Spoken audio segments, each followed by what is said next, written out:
नमस्कार दोस्तों, स्वागत है आपका अपने इस YouTube चैनल में।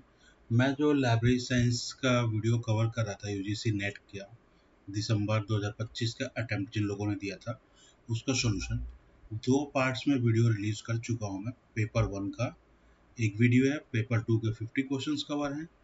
अब मैं तीसरा वीडियो लेकर के आया हूँ आपके लिए पेपर 3 का, जिसमें लास्ट के 50 क्वेश्चंस कवर किए जाएंगे।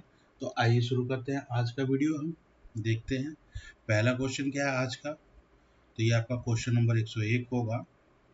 WAI ARIA the accessible web content to the people with disabilities is provided by the, तो ये क्या है आंसर इसका W3C।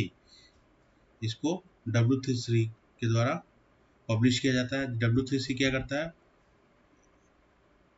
World wide web consortium है, वर्ल्ड वाइड वेब का कंसोर्टियम है ये। तो वाई आरिया किसके द्वारा प्रोवाइड किया जाता है? W3C के द्वारा।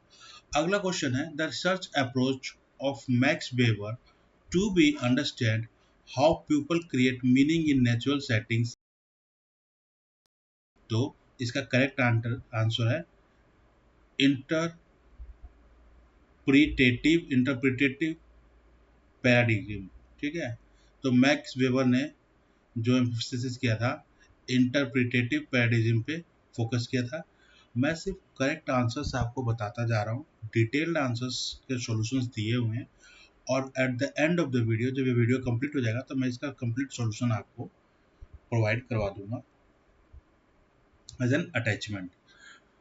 Next question, match book list with the authors changing academic library. Changing library किसने लिखा था? तो ये लिखा था आपके जॉन बड ने। चेंजिंग एकेडमिक लाइब्रेरी किसने लिखा था? जॉन बड ने। B planning public library building, planning public library building लिखा था आपका माइकल डवे ने। किसने? माइकल डेवे ने लिखा था। इंट्रोडक्शन टू पब्लिक लाइब्रेरीशिप ये लिखा था आपका कैथलीन दी पेना मैकॉक ने। कैथलीन दी पेना मैकॉक ने लिखा था। स्पेशल लाइब्रेरीज के बारे में जो डिटेल दिया था उन्होंने दिया था किसने? जोश मैरी ग्रिफ्ट ने। जोश मैरी ग्रिफ्ट ने। ठीक है, तो इसका डिटेल सॉल्यूशन आप देख लीजिएगा। What is the primary objective of listing of open access databases लोअडेप्स। तो इसका प्राइमरी ऑब्जेक्टिव क्या था? इसका प्राइमरी ऑब्जेक्टिव था to create a single portal of web enabled link database and to classify and categorise the open access database. तो option 3 सही है इसका। अगला क्वेश्चन, match discipline list 1 with the contribution list 2 of information sciences. तो cognitive psychology की जो related है ये information seeking behaviour. Cognitive psychology किससे रिलेटेड है? इंफॉर्मेशन सीकिंग बिहेवियर से। इंफॉर्मेशन सीकिंग बिहेवियर से। अगला है B communication engineering. Communication engineering किससे रिलेटेड है? तो ये रिलेटेड है information theory and transmission models. अगला क्या है? लिंग्विस्टिक। लिंग्विस्टिक का क्या है आंसर? लिंग्विस्टिक रिलेटेड है natural language processing and indexing. इस किससे रिलेटेड है? ये रिलेटेड है लिंग्विस्टिक्स से। अगला है ह्यूमन कंप्यूटर इंटरेक्शन। तो ये है user centre design and usability. तो इसका करेक्ट आंसर है 3, ए का 3rd, बी का 1, सी का 4th और डी का 2। Are in the following stages of references interview in the correct sequences। तो करेक्ट सीक्वेंसेस में क्या होगा? पहले establishing rapport with the users, पहले आएगा बी। दूसरा आएगा discussing and clarifying the questions, A. तीसरा आएगा developing strategies for the successful research, C. चौथा आएगा finding information and evaluating it, D. और लास्ट में क्या आएगा, ई, फॉलो अप। तो इसका करेक्ट आंसर क्या होगा, B, A, C, D, E, third option. Next question, when implementing RFIDs in libraries, which frequency band is most commonly used? कौन सा frequency band most commonly use होता है? तो इसके लिए यूज किया जाता है 13.56 मेगाहर्ट्ज का बैंड यूज किया जाता है, और अल्ट्रा हाई फ्रीक्वेंसी का जो रेंज होता है 860 से 960 मेगाहर्ट्ज का रेंज होता है। Faceback OPEC was developed by Faceback OPEC is developed by the courtesy of Fay. Arrange the following library and the following open access initiatives policy statement according to the date of adoption and declaration of international level. तो सबसे पहले क्या आया था, spar, scholarly publishing academic resources. तो इसका answer second होगा, क्योंकि फर्स्ट में ही डी दिख रहा है। आप इस तरह से भी एलिमिनेट कर सकते, अगर श्योर हैं फर्स्ट क्वेश्चन ऑप्शन से मिल गया तो आप उसको डायरेक्टली अटेम्प्ट कर सकते हैं, ज़्यादा क्वेश्चंस पढ़ने की जरूरत नहीं है। फिर भी डिटेल में देख लेते हैं। उसके बाद आता सेकंड पे बी, सॉरी सेकंड पे आया था T, C Budapest open access first, Budapest second पे आ गया था। थर्ड पे B Berlin declaration on open access to the knowledge in the sciences and humanities. उसके बाद आ गया था E the coalition of open access policy institution, और लास्ट में E Scottish open education declaration. तो इसका आंसर है B. The charter act which is considered as an important landmark in the context of academic libraries was published in which year? तो ये publish किया था charter act, पहला charter act कब आया था, 1813 में, 1813 में। इसमें 1 लाख का अमाउंट एलोकेट किया गया था एजुकेशन के डेवलपमेंट को, प्रमोशन ऑफ नॉलेज के लिए इंडियन इंस्टीट्यूशन पे। अब अगला क्वेश्चन, assertion and reason क्या, POPSIT depends on classification schedules to derive terms। Reason क्या है, because it follows the same chain building process as a chain indexing. तो इसका आंसर क्या है, ए तो करेक्ट है, POPSIT depends on the classification schedules to drive the schemes, but R is not correct, तो option 4।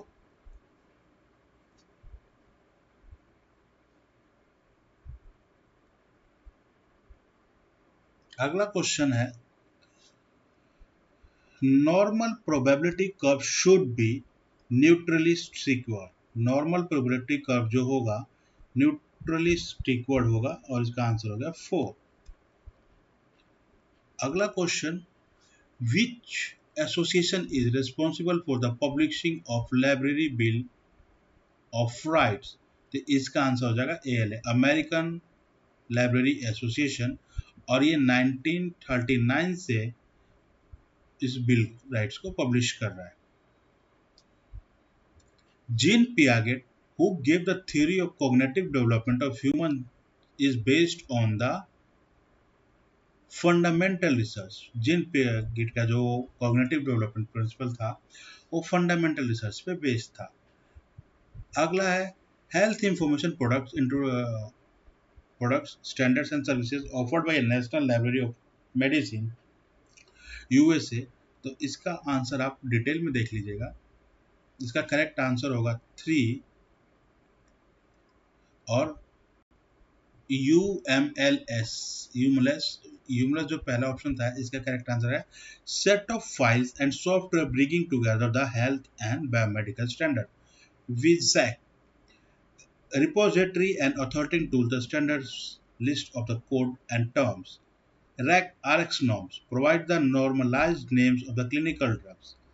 Sanomet, Sanomet का होगा standard for the electronic exchange and clinical research health information. तो इसका करेक्ट आंसर क्या है? 3। अगला 117वां क्वेश्चन नंबर है, as per the colon classification which of the following main classes have only levels not the rounds. तो इसका answer है generalia, literature and law. Third, rounds क्या होता है? पर्सनैलिटी फेसेट्स को रिप्रेजेंट करता है, और लेवल्स क्या है? सब facet with in the rounds को डेवलप करता है। Match the following terms. A, interval या ratio, तो variable where the distance between the categories and identical across the range, तो ये identical range होता है, तो इसका आंसर होगा 3। ऑर्डिनल का होगा variable whose categories can be ranked or dared but the distance between the categories groups are not equal, B का 4। C, नॉमिनल का होगा variable whose categories cannot be ranked and ordered, तो C का होगा second. D का dichotomous, variables containing the law only 2 categories, तो D का हो जाएगा 1। तो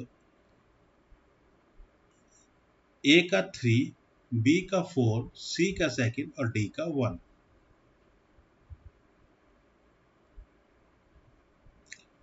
इसमें ऑथर्स और उनके कॉन्सेप्ट आइडिया को मैच करना है। तो जॉर्ज मार्कस ने क्या थ्योरी दिया था? जॉर्ज मार्कस ने किया था मल्टी साइटेड एथ्रोग्राफी। किसने दिया था? जॉर्ज मार्कस ने एथ्रोग्राफी। ठीक है, तो इसका आंसर ए का 4। अब देखिए ए का 4 कौन सा है? तो सेकंड में है। तो बी का क्लिफोर्ड गिड्स ने क्या दिया था? Ethnography as writing a thick description, ये हो गया। ब्रोनिस्लो मेलिनोस्वाकी, इन्होंने जो कॉन्सेप्ट दिया था ethnographic field work associated with the participant observation.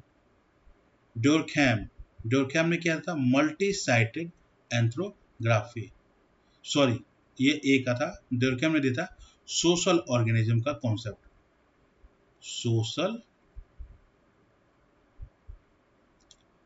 Organism का कॉन्सेप्ट। अगला क्वेश्चन देखते हैं हम लोग। The United Nations Conventions on the Right of People with Disabilities came into the force into the year May 2008 में ये फोर्स में आया था। इसका करेक्ट आंसर है। अगला क्वेश्चन है, within the context of STTP, which statement does mostly accurately reflect the analytical distinctions between the cookies and cache? तो इसका आंसर है cookies are designed and store client specific information where cache remains reusable server response. CILL free software license agreements was initiated by, तो इसका answer होगा CEA, Atomic Energy Commission। CNRS, National Center for Scientific Research, and INRIA, National Institute of Research in Digital Science and Technology। इसका correct answer हो गया B, ए, B और D. Siya,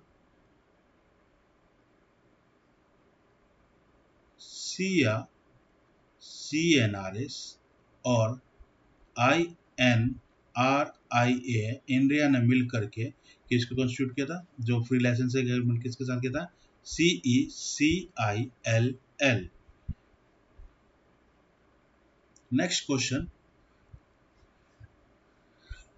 assertion and reason का है। A cross break is a numerical tabular presentation of the data, usually in a frequency or a percentage form, in which variables are cross partitioned to a study relations between them. Reason क्या है? The categories are set up according to the research hypothesis।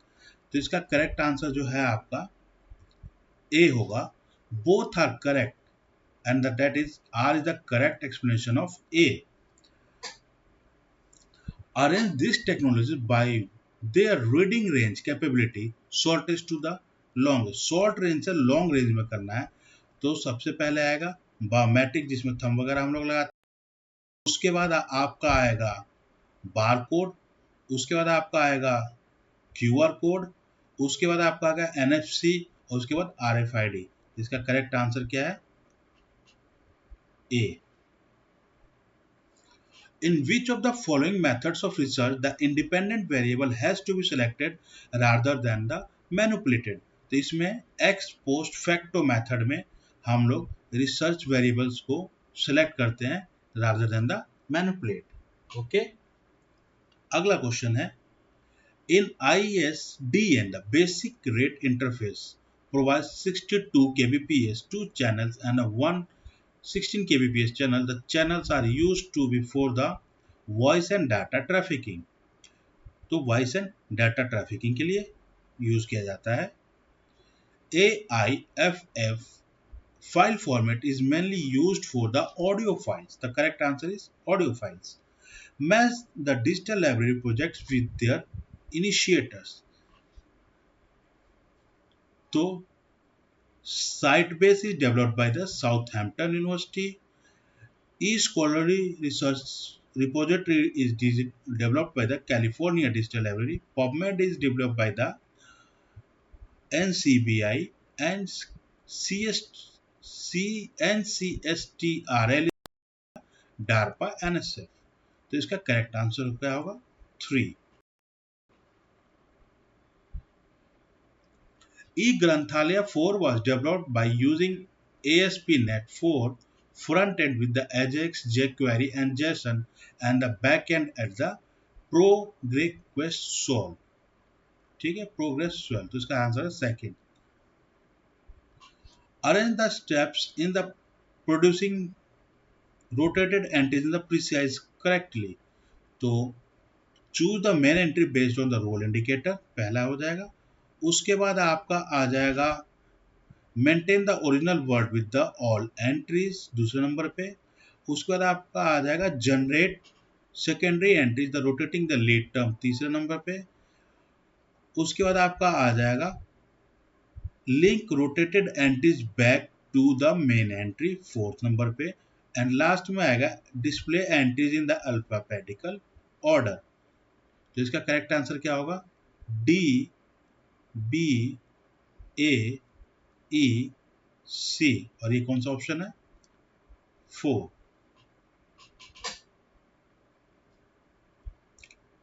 अब अगला question है असर्टेशन and reason था. तो performance measured in library is limited to the cost accounting and does not assess processes toward the goals user respect. Reasons क्या है? Evaluation in library जजेस the worth and utility of the services to target users efficiently, effectively, timelessness and productivity relative to the cost. तो इसका correct answer क्या है? A is correct but R is not correct क्योंकि दोनों अलग अलग में से है.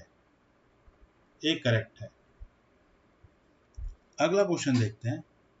DIRED Digital Repository of Information and Data for Evaluation allocates for the community adopted the standards for the metadata and persistent identifiers concerned with. तो इसका answer है डाटा साइट भी, डाटा साइट रॉ और funder registry. A C and E. तो ये कौन सा option में है? ए में. तो इसका करेक्ट आंसर हो जाएगा A. Arrange the Ranganathan's 5 fundamental canons of classification in a logical order. तो ये क्वेश्चन जो था एंटी दिया था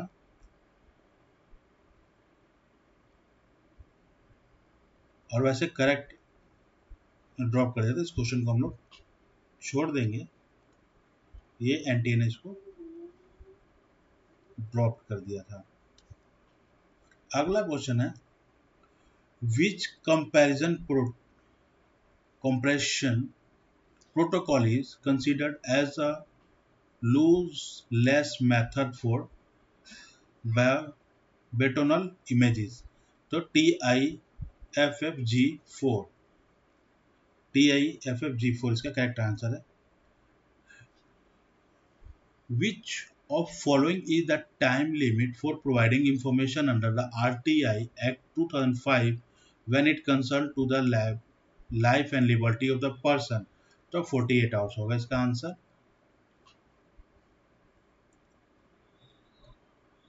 सोसाइटी द सीरियल डायरेक्टरी, इसका हो जाएगा इबेस्को 1, ए का 1, इब्री इब्री प्रोक्वेस्ट का है प्रोजेक्ट। साइंस डायरेक्ट जो है एल्सेवियर का है, और करंट कंटेंट क्लेरिवेट का है। ए का 1, बी का आपका हो जाएगा 4, सी का आपका हो जाएगा 3rd, और डी का हो जाएगा 2nd। ये इसका correct answer. In a client server digital library architecture, what is the key function of the server? तो key function of the server is controlling access to the information and retrieving it and sending to the client. Next question है, arrange the following key citation indexes of web series in their chronological order of introduction. तो chronological order of introduction में क्या है, तो पहले आया था SCI science citation index, उसके बाद आया था SSCI डी वाला ऑप्शन, उसके बाद आया था आपका AHCI social science citation index, उसके बाद आया था आपका B science citation index expanded SCIE, और लास्ट में कौन आया था आपका E emerging sources citation index ESCI। इसका करेक्ट आंसर क्या है 4। Match the semantic web technologies with their respective purposes. तो RDF resource description framework, RDFSI जो है आपका schema for definition of RDF, OWL ontology definition language, Sprackwell query of RDF query language of RDF। तो इसका correct answer हो जाएगा 1। तो इसका आंसर ये है, ए का 2nd, बी का 4, सी का 1, डी का 3। अब